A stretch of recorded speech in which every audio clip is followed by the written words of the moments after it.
Hi guys, magluluto tayo ng pansit. Ito na yung ating ginsa. Natipon. Ayan, may mga gulay na rin yan guys. At ilagay na rin itong ating pansit. Ayan, para madali siyang maluto. Itatapin lang natin siya.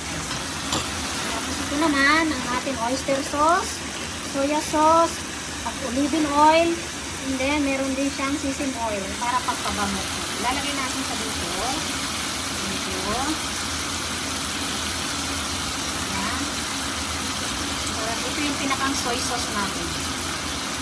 Ayan siya. Ayan. Ayan siya. Iwaluin lang natin ito. Basta maluto. Pwede pa natin kaunti. Ito na yung pinakang sauce natin dito sa kanyang noodles guys. Ayan siya guys. Iwaluin lang natin.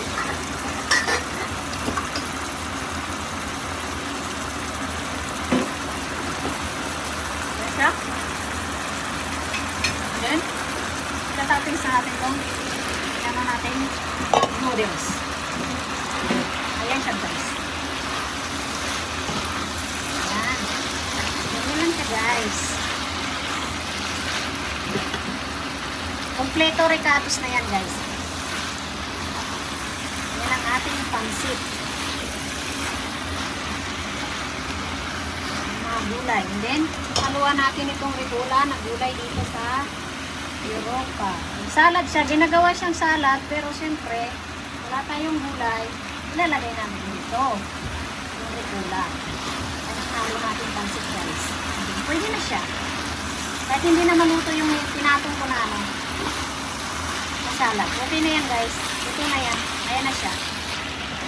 Ayan na, luto na ang ating pansit.